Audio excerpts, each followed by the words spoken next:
When Jane and Elizabeth were alone, the former, who had been cautious in her praise of Mr. Bingley before, expressed to her sister just how very much she admired him. "He is just what a young man ought to be," said she, "sensible, good-humoured, lively, and I never saw such happy manners, so much ease, with such perfect good breeding." "He is also handsome," replied Elizabeth, "which a young man ought likewise to be, if he possibly can. His character is thereby complete. I was very much flattered by his asking me to dance a second time. I did not expect such a compliment." "Did not you? I did for you. But that is one great difference between us. Compliments always take you by surprise, and me never. What could be more natural than his asking you again? He could not help seeing you that you were about 5 times as pretty as every other woman in the room. No thanks to his gallantry for that. Well, he certainly is very agreeable, and I give you leave to like him. You have liked many a stupider person." "Dear Lizzie!" "Oh, you are a great deal too apt, you know, to like people in general. You never see a fault in anybody. All the world are good and agreeable in your eyes. I never heard you speak ill of a human being in your life." "I would not like to be hasty in censuring anyone, but I always speak what I think." "I know you do, and it is that which makes the wonder. With your good sense, to be so honestly blind to the follies and nonsense of others. Affectation of candour is common enough, one meets with it everywhere, but to be candid without ostentation or design, to take the good of everybody's character and make it still better, and say nothing of the bad, belongs to you alone. And so you like this man's sister too, do you? Their manners are not equal to his." "Certainly not at first, but they are very pleasing women when you converse with them. Miss Bingley is to live with her brother and keep his house, and I am much mistaken if we shall not find a very charming neighbour in her." Elizabeth listened in silence, but was not convinced. Their behaviour at the assembly had not been calculated to please in general, and with more quickness of observation and less pliancy of temper than her sister, and with a judgment too unassailed by any attention to herself, she was very little disposed to approve them. They were in fact very fine ladies, not deficient in good humour when they were pleased, nor in the power of making themselves agreeable when they chose it, but proud and conceited. They were rather handsome, had been educated in one of the first private seminaries in town, had a fortune of £20,000, were in the habit of spending more than they ought, and of associating with people of rank, and were therefore in every respect entitled to think well of themselves, and meanly of others. They were a respectable family in the north of England, a circumstance more deeply impressed on their memories than that their brother's fortune and their own had been acquired by trade. Mr. Bingley inherited property to the amount of nearly £100,000 from his father, who had intended to purchase an estate, but did not live to do it. Mr. Bingley intended it likewise, and sometimes made choice of his county, but as he was now provided with a good house and a liberty of a manor, it was doubtful to many of those who best knew the easiness of his temper, whether he might not spend the remainder of his days at Netherfield, and leave the next generation to purchase. His sisters were anxious for his having an estate of his own, but, though he was now only established as a tenant, Miss Bingley was by no means unwilling to preside at his table, nor was Mrs. Hurst, who had married a man of more fashion than fortune, less disposed to consider his house as her home when it suited her. Mr. Bingley had not been of age 2 years when he was tempted by an accidental recommendation to look at Netherfield House. He did look at it, and into it for half an hour was pleased with the situation and the principal rooms, satisfied with what the owner said in its praise, and took it immediately. Between him and Darcy there was a very steady friendship, in spite of great opposition of character. Bingley was endeared to Darcy by the easiness, openness, and ductility of his temper, though no disposition could offer a greater contrast to his own, and though with his own he never appeared dissatisfied. On the strength of Darcy's regard, Bingley had the firmest reliance, and of his judgment the highest opinion. In understanding, Darcy was the superior. Bingley was by no means deficient, but Darcy was clever. He was at the same time haughty, reserved, and fastidious, and his manners, though well-bred, were not inviting. In that respect his friend had greatly the advantage. Bingley was sure of being liked wherever he appeared. Darcy was continually giving offence. The manner in which they spoke of the Meryton assembly was sufficiently characteristic. Bingley had never met with more pleasant people or prettier girls in his life. Everybody had been most kind and attentive to him. There had been no formality, no stiffness. He had soon felt acquainted with all the room, and as to Miss Bennet, he could not conceive an angel more beautiful. Darcy, on the contrary, had seen a collection of people in whom there was little beauty and no fashion, for none of whom he had felt the smallest interest, and from none received either attention or pleasure. Miss Bennet he acknowledged to be pretty, but she smiled too much. Mrs. Hurst and her sister allowed it to be so, but still they admired her and liked her, and pronounced her to be a sweet girl, and one whom they would not object to know more of. Miss Bennet was therefore established as a sweet girl, and their brother felt authorized by such commendation to think of her as he chose. Within a short walk of Longbourn lived a family with whom the Bennets were particularly intimate. Sir William Lucas had been formerly in trade in Meryton, where he had made a tolerable fortune, and risen to the honour of knighthood by an address to the king during his mayoralty. The distinction had perhaps been felt too strongly.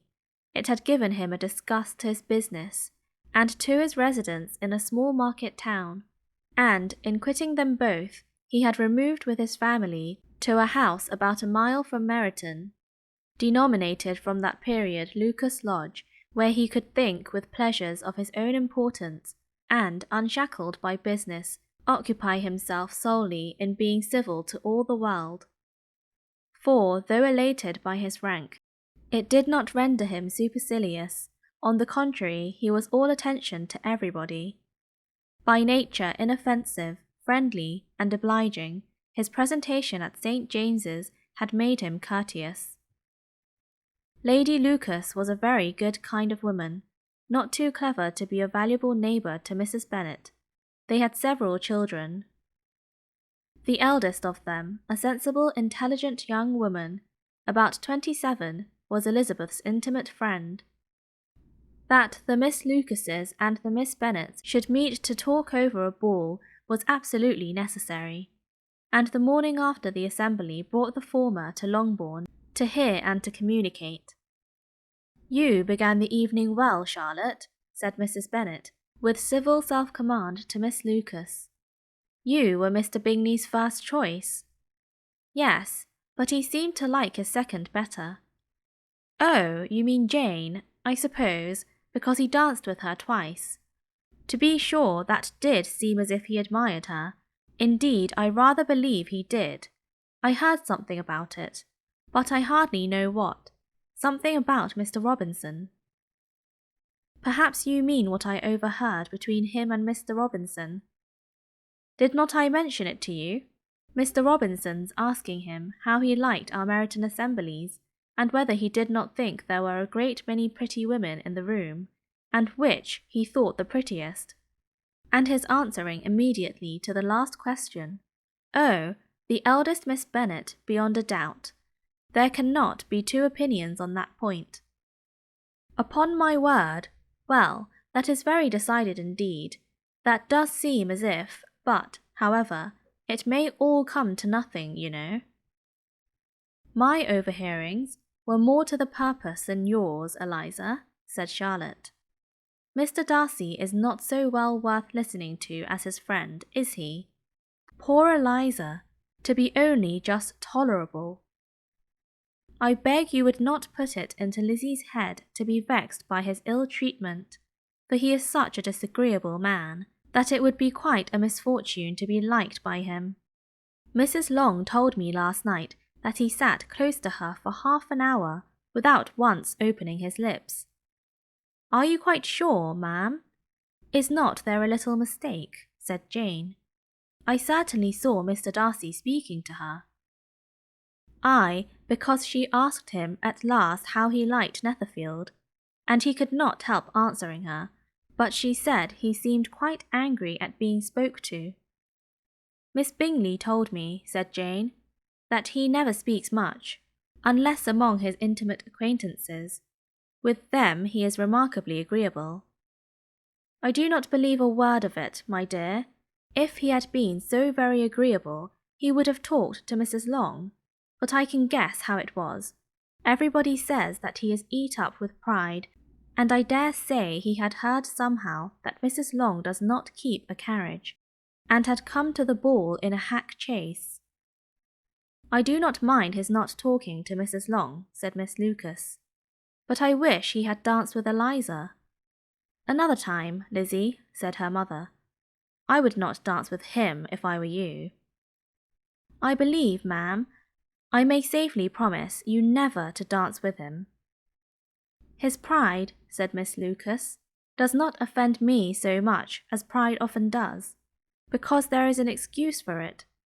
One cannot wonder that so very fine a young man with family, fortune, everything in his favour, should think highly of himself. If I may so express it, he has a right to be proud. That is very true, replied Elizabeth, and I could easily forgive his pride, if he had not mortified mine. Pride, observed Mary, who piqued herself upon the solidity of her reflections, is a very common failing, I believe. By all that I have ever read, I am convinced that it is very common indeed, that human nature is particularly prone to it, and that there are very few of us who do not cherish a feeling of self-complacency on the score of some quality or other, real or imaginary. Vanity and pride are different things, though the words are often used synonymously. A person may be proud without being vain. Pride relates more to our opinion of ourselves. Vanity, to what we would have others think of us. If I were as rich as Mr. Darcy, cried a young Lucas who came with his sisters, I should not care how proud I was. I would keep a pack of foxhounds and drink a bottle of wine a day. Then you would drink a great deal more than you ought, said Mrs. Bennet, and if I were to see you at it, I should take away your bottle directly. The boy protested that she should not. She continued to declare that she would, and the argument ended only with the visit. The ladies of Longbourn soon waited on those of Netherfield. The visit was soon returned in due form. Miss Bennet's pleasing manners grew on the good will of Mrs. Hurst and Miss Bingley, and though the mother was found to be intolerable, and the younger sisters not worth speaking to, a wish of being better acquainted with them was expressed towards the two eldest. By Jane, this attention was received with the greatest pleasure, but Elizabeth still saw superciliousness in their treatment of everybody, hardly excepting even her sister, and could not like them, though their kindness to Jane, such as it was, had a value as arising, in all probability, from the influence of their brother's admiration. It was generally evident whenever they met that he did admire her, and to her it was equally evident that Jane was yielding to the preference which she had begun to entertain for him from the first, and was in a way to be very much in love, but she considered with pleasure that it was not likely to be discovered by the world in general, since Jane united with great strength of feeling a composure of temper and a uniform cheerfulness of manner which would guard her from the suspicions of the impertinent. She mentioned this to her friend Miss Lucas. "It may perhaps be pleasant," replied Charlotte, "to be able to impose on the public in such a case, but it is sometimes a disadvantage to be so very guarded. If a woman conceals her affections with the same skill from the object of it, she may lose the opportunity of fixing him, and it will then be but poor consolation to believe the world equally in the dark. There is so much of gratitude or vanity in almost every attachment, that it is not safe to leave any to itself. We can all begin freely. A slight preference is natural enough, but there are very few of us who have heart enough to be really in love without encouragement. In 9 cases out of 10 a woman had better show more affection than she feels. Bingley likes your sister undoubtedly, but he may never do more than like her if she does not help him on." "But she does help him on, as much as her nature will allow. If I can perceive her regard for him, he must be a simpleton, indeed, not to discover it too. Remember, Eliza, that he does not know Jane's disposition as you do. But if a woman is partial to a man and does not endeavour to conceal it, he must find it out. Perhaps he must, if he sees enough of her, but though Bingley and Jane meet tolerably often, it is never for many hours together, and as they always see each other in large mixed parties, it is impossible that every moment should be employed in conversing together. Jane should therefore make the most of every half-hour in which she can command his attention. When she is secure of him, there will be more leisure for falling in love as much as she chooses." "Your plan is a good one," replied Elizabeth. "Where nothing is in question but the desire of being well married, and if I were determined to get a rich husband, or any husband, I dare say I should adopt it. But these are not Jane's feelings. She is not acting by design. As yet, she cannot even be certain of the degree of her own regard, nor of its reasonableness. She has known him only a fortnight. She danced 4 times with him at Meryton. She saw him one morning at his own house, and has since dined with him in company 4 times. This is not quite enough to make her understand his character." "Not as you represent it. Had she merely dined with him, she might only have discovered whether he had a good appetite. But you must remember that 4 evenings have also been spent together, and 4 evenings may do a great deal. Yes, these 4 evenings have enabled them to ascertain that they both like Van Turn better than commerce, but with respect to any other leading characteristic, I do not imagine that much has been unfolded." "Well," said Charlotte, "I wish Jane success with all my heart, and if she were married to him tomorrow, I should think she had as good a chance of happiness as if she were to be studying his character for a 12-month. Happiness in marriage is entirely a matter of chance. If the dispositions of the parties are ever so well known to each other, or ever so similar beforehand, it does not advance their felicity in the least. They always continue to grow sufficiently unlike afterwards to have their share of vexation, and it is better to know as little as possible of the defects of the person with whom you are to pass your life. You make me laugh, Charlotte, but it is not sound. You know it is not sound, and that you would never act in this way yourself." Occupied in observing Mr. Bingley's attention to her sister, Elizabeth was far from suspecting that she was herself becoming an object of some interest in the eyes of his friend. Mr. Darcy had at first scarcely allowed her to be pretty. He had looked at her without admiration at the ball, and when they next met, he looked at her only to criticize. But no sooner had he made it clear to himself and his friends that she hardly had a good feature in her face, than he began to find it was rendered uncommonly intelligent by the beautiful expression of her dark eyes. To this discovery succeeded some others equally mortifying. Though he had detected with a critical eye more than one failure of a perfect symmetry in her form, he was forced to acknowledge her figure to be light and pleasing, and in spite of his asserting that her manners were not those of the fashionable world, he was caught by their easy playfulness. Of this she was perfectly unaware.